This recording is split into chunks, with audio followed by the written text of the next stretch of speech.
kader IMM se-Jakarta Pusat. Oke, boleh tas rilisnya kawan-kawan.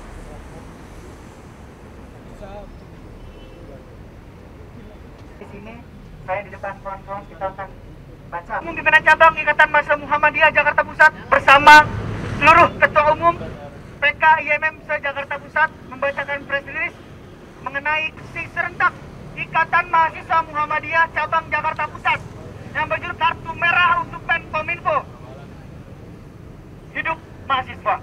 Menkominfo mempunyai tugas untuk mendorong mentransformasi digital inklusif sesuai Undang-Undang Nomor 39 Tahun 2008 tentang Kementerian Negara. Kementerian Kominfo merupakan perangkat pemerintah Republik Indonesia ini yang membidangi urusan yang ruang lingkupnya disebutkan dalam Undang-Undang Negara Republik Indonesia tahun 1945, yaitu tentang informasi dan komunikasi. Perlindungan hak asasi manusia sudah seyogyanya menjadi tanggung jawab pihak yang berwenang. Namun, yang sama-sama kita ketahui, belakangan ini Kemenkominfo telah menjadi sorotan sebab tidak profesionalnya dalam menangani permasalahan-permasalahan yang krusial bagi negara dan juga masyarakat Indonesia. Lunturnya tingkat kepercayaan masyarakat pada Menkominfo dapat dilihat dari respon masyarakat ketika menaikkan petisi untuk turunkan Budi Ari selaku Menteri Kominfo. Dan beritanya hari ini saat terserangnya PDN atau Pusat Data Nasional yang dirapatkan di Komisi DPR RI yang memberikan kesan bahwasanya Menkominfo Budi Ari menduduki jabatan yang bukan bidang keahliannya dan juga bukan kapasitasnya sebagai Menteri Kominfo. Merujuk kepada keresahan seluruh masyarakat dan juga hasil kajian dan konsolidasi pimpinan cabang Ikatan Mahasiswa Muhammadiyah Jakarta Pusat dengan seluruh komisariat IMM ingin menyampaikan 5 poin tuntutan yang hari ini itu sikap kami sebagai PC IMM Jakarta Pusat.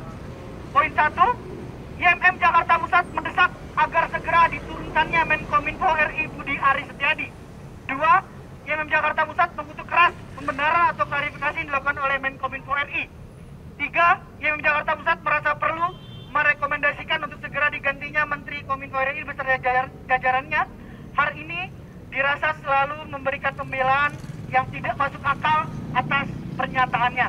4, IMM Jakarta Pusat mendesak kepada Presiden, yaitu Bapak Jokowi, untuk segera mengambil tindakan tegas terhadap Kominfo yang hari ini menyeleweng terhadap tugasnya.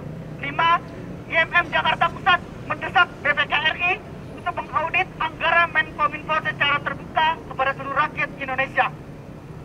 Itu 5 di-up ke media karena hari ini yang sama-sama kita ketahui kawan-kawan, kalau tidak viral tidak akan didengarkan oleh no viral, no justice tidak akan didengarkan oleh Presiden Republik Indonesia dan Menteri Kominfo. Mungkin sekian.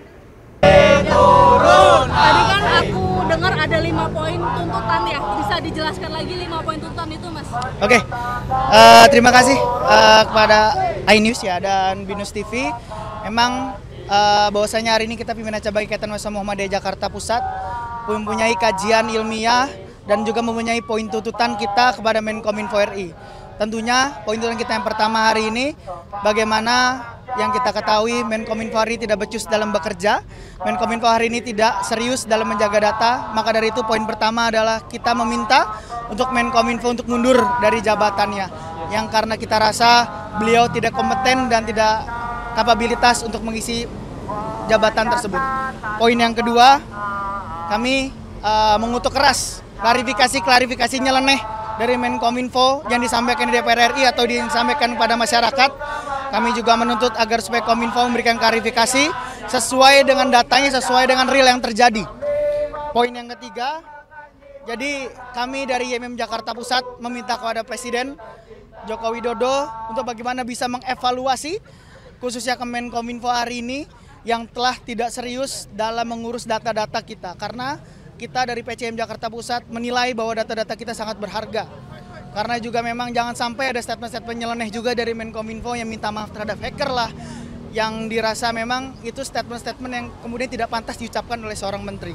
Juga yang keempat, bagaimana hari ini kami PCIM Jakarta Pusat meminta Menkominfo untuk membereskan bawahannya, membereskan jajarannya sebelum kita turun dengan masa yang lebih besar lagi. Poin kelima, ini poin paling penting karena ini banyak dugaan-dugaan yang terjadi kami dari PCM Jakarta Pusat meminta BPK RI untuk mengaudit secara terbuka anggaran-anggaran yang telah dikucurkan oleh Kemenkominfo. Entah anggaran untuk memperkuat data dan bagaimana, karena kita sangat curiga anggaran sebegitu banyak sebesarnya hari ini Kominfo tidak mampu mengatasi hal-hal yang sedemikian terjadi pada negara ini. Mungkin itu Kak 5 tuntutan dari kami. Oke Kak, tadi aku juga dengar para mahasiswa ini meminta secara administratif untuk bisa bertemu dengan Betul. Kominfo. Itu hal apa aja yang udah dilakukan untuk bisa, maksudnya mungkin ditulis surat atau bagaimana, itu bisa dijelaskan? Oke, memang ada beberapa jalan yang memang kami lakukan. Selain juga kami turun secara jalanan, juga kami bersurat secara administratif lewat Biro Umum untuk bertemu dengan Menkominfo untuk menyampaikan keresahan-keresahan kita khususnya IMM Jakarta Pusat. Jadi sudah ada 2 jalan yang kita tempuh dan memang nanti akan ada jalan ketiga yaitu propaganda media yang kemudian hari ini kita mainkan. Begitu kira-kira. Udah ada tanggapan belum dari Kominfo-nya sendiri? Untuk sampai saat ini Menkominfo belum memberikan tanggapan secara resmi, tapi memang kita tadi telah bertemu perwakilan dari Kominfo-nya untuk agar supaya kita bersurat agar bisa bertemu dengan dirjen-dirjennya. Mungkin itu. Nah, Mas, ini terakhir ya, ini kan kemarin juga sebelum dijabat sama Pak Budi Ari, ini kan dijabat sama Pak Joni G Plate. Tadi kan Kominfo ini cukup bermasalah. Harapan Masnya untuk Menkominfo sendiri itu apa Mas bagi menterinya? Oke, tentu saja kita sebagai warga negara punya harapan besar. Bagaimana hari ini harapan itu kita taruh di pejabat-pejabat yang hari ini menduduki jabatannya. Kita punya harapan bagaimana Menkominfo mampu memperkuat ketahanan data kita, karena memang hari ini lagi-lagi kawan-kawan semua, pertahanan cyber itu sangat penting. Karena bagaimanapun yang kita takutkan adalah ada jual belinya data kepada negara-negara lain, ada jual belinya data kepada oknum-oknum yang tidak bertanggung jawab. Maka dari itu kita juga mengharapkan Menkominfo hari ini diisi oleh orang-orang yang kompatibel, orang-orang yang berkapabilitas untuk mengisi jabatan tersebut, dan juga Menkominfo diminta untuk serius dalam menjaga data-data nasional karena data ini sangat penting, Kak. Gitu. Jadi memang harapannya semua jajaran kementerian sampai dirjennya harus bertanggung jawab dalam menjalankan amanahnya. Mungkin itu.